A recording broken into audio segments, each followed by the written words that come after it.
Hello, internet people.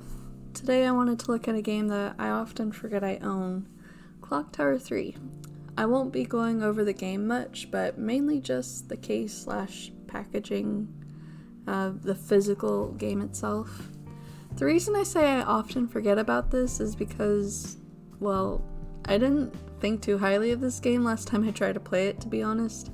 It just felt really silly and kind of boring, and so I forgot I even had this game until I stumbled across it the other day.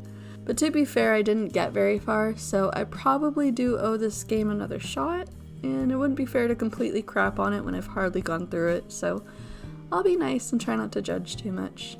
And hey, if I eventually play through it, maybe I'll leave an updated review or something if anyone is interested in that.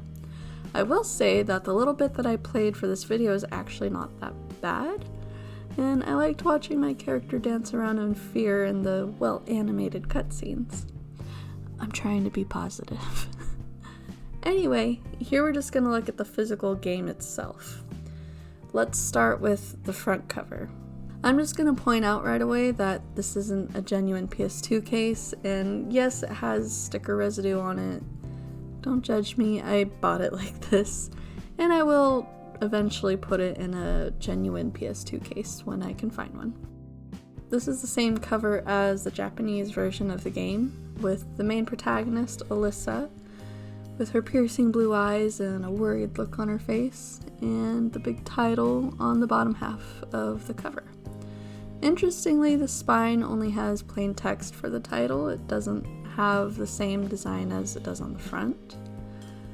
And on the back of the case, it has a little more going on. If you want to read the whole paragraph on the back, you can just pause the video, but without reading the whole thing for you, it pretty much covers everything. Quote, unlocking the mysteries surrounding the death of each soul, and summoning the sacred weapons necessary to banish demonic creatures before the clock tower strikes midnight.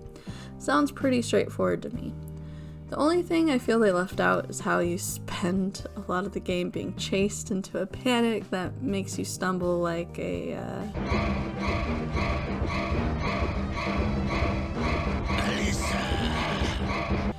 Anyway, there's a few game screenshots below the paragraph, and in the background is some imagery of a not-so-nice guy called the Dark Gentleman. Also, an excursion into terror. Yeah. If we open it up, first you'll notice the receipt. Thank you, past me. If we look closely, you can see in 2016 I bought this for $15 plus a $5 coupon, so I only paid $10 for this. If you do a quick eBay search, like I like to do sometimes, you can see that this game is one of those more expensive games, at least as of now, September 2021. They often sell for $60 or more, which is expensive for a PS2 game. But it's definitely the most affordable Clocktower game. The prior games are easily in the hundreds, so yeah, this is why I like to save my receipt so I can appreciate what I paid for. Back to the actual contents. The disc has a nice design, I think. Logo at the top with the clock in the background, I feel like it fits nice. My only complaint, I guess, is that there's already a clock in the title and there's a clock in the background, so it's kind of double and weird, but I'm just being super picky, to be honest. You can also faintly see the Hat Man in the center. He's giving me Mr. X vibes. The manual has the same layout as the front cover. The back is a little different as it has the Super HD eye and the Mr. X look-alike in the reflection. I like it, but I don't know whose eye that is, to be honest. Maybe if I played the game more I would know, but the more I look at it, the more I see Kazuya Mishima, but that's the wrong game. The inside of the manual is unfortunately just black and white, but it's pretty okay otherwise. You can see Alyssa faintly in the background on some of the pages in Super HD, but then on other pages you get more jagged in-game pictures. And unfortunately there are some slightly bent pages on my manual, but it's fine.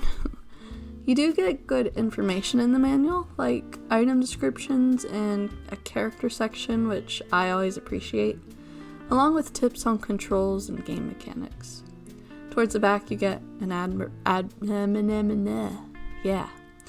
Towards the back, you get an advertisement section for Devil May Cry 2, Resident Evil Dead Aim, Red Dead Revolver, and Capcom.com.